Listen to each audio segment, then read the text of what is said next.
সাথী বন্ধুগণ, আজ আমরা এসেছি এখানে নবাব আইভিএফ কেয়ারে। সবার প্রথম আমরা ধন্যবাদ জানাচ্ছি এখানে যারা আছেন প্রত্যেককে এবং নবাব যত স্টাফ আছে এবং সকলকে। তার কারণ আজকে আমাদের একটা আনন্দের দিন। তার কারণ আমাদের আজকে হলো নতুন সূর্যোদয় আসলে যেরকম আমাদের সেরকম অনুভূতি হচ্ছে।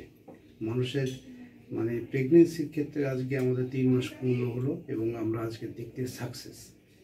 তাই আমরা সবার প্রথমে ধন্যবাদ জানাচ্ছি এই আইভিএফ কেয়ারকে, নবাব আইভিএফ কেয়ারকে এবং এখানকার যত সমস্ত স্টাফ আছে সকলকে আমার তরফ থেকে ধন্যবাদ জানাচ্ছি।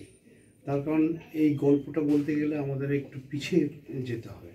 আমরা মনে হয় আগামী জুন মাসের দিকে আমরা বিভিন্নভাবে খোঁজখবর নিয়ে আমরা হাওড়া কোনো একটা সংস্থার কাছে গিয়েছিলাম। সেখানে আমাদের বিভিন্ন প্রতিশ্রুতি দেয় যে হ্যাঁ, আইভিএফ কেয়ারে আসলে আপনারা সাকসেস হবেন। 10 বছরের চেষ্টায় আমরা সেটা বিভিন্ন রকম লাঞ্ছনা বঞ্চনা সহ্য করে আজকে যখন আমরা ওখানে গিয়েছিলাম তখন খুব আনন্দ সহকারে আমাদের সেই আইভিএফ পরীক্ষা হলো এবং সেটা বললো যে আমরা আগামী দিনে তো সন্তান সম্ভব হওয়ার সম্ভাবনা রয়েছে। তো আমরা সেই অনুযায়ী আমরা স্টেপ বাই স্টেপ আগালাম। কিন্তু যখন সেটা পরীক্ষা হলো এবং চালু হয়ে গেলো, প্রথম স্টেজেই আমাদের দেখা গেলো যে আমরা সেটা আনসাকসেসফুল হিসেবে প্রমাণ হলো, সেটা আমরা হতে পারলাম না। মনটা খুব খারাপ হয়ে গেল। আমরা সিদ্ধান্ত নিলাম যে আবার আমরা যে যার মতো বাড়িতে চলে যাবো। আমাদের বাড়ি অনেকটাই দূর। শিবুবাবুর সাথে আমি প্রথম সাক্ষাৎ করি। উনি আমাকে ম্যাডাম ঐন্দ্রী ম্যাডামের সাথে আলোচনা করেন, অর্থাৎ ঐন্দ্রী সান্যাল ডক্টর, এবং তার ছেলে সার্থক আমাদের বললে তোমরা ওখানে যাও, নিশ্চয়ই বিফল হবে না, এবার সার্থক হবে। তো আমরা ঐন্দ্রী ম্যাডামের সাথে আলোচনা করি।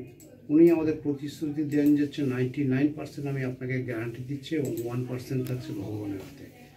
তো আমরা চিন্তা ভাবনা করলাম যে প্রচুর পয়সা নষ্ট হয়েছে, সারা জীবন অনেক পয়সা ইনকাম করেছি, হয়তো আরও অনেক করব, আরেকবার চেষ্টা করি যদি আমরা সার্থক হই।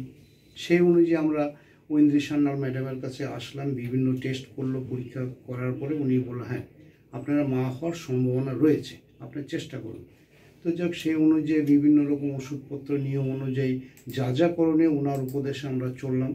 চলার পরে আজকে 3 মাসে আমরা সাকসেস, অর্থাৎ বিভিন্ন টেস্ট করার পরে দেখা যাচ্ছে যে আমরা মা হওয়ার সম্ভাবনা এগিয়ে আসছে।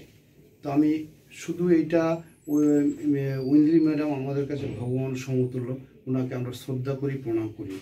আমি ধন্যবাদ জানাই ব্যক্তিগতভাবে শর্মিষ্ঠা ম্যাডামকে এই কারণে যে শুধু ডাক্তারবাবু না, এখানকার যত নার্সিংয়ের স্টাফরা আছে তারা যদি ঠিকমতো সহযোগিতা না করতো এই জায়গাতে হয়তো আমি আসতে পারতাম না। যার জন্য শর্মিষ্ঠা ম্যাডামকে ধন্যবাদ এবং এইখানকার স্টাফ প্রত্যেককে আমার ধন্যবাদ। তারা বিভিন্নভাবে আমাকে যখন ফোন করেছি বিভিন্ন সাজেশন দিয়েছে। তারা এইসব কারণের জন্য হয়তো আমি সাজেশন নিয়ে এগোতে পেরেছি। আমি সকলকে আমার তরফ থেকে শুভেচ্ছা নমস্কার জানিয়ে আমার বক্তব্য শেষ করলাম। নমস্কার।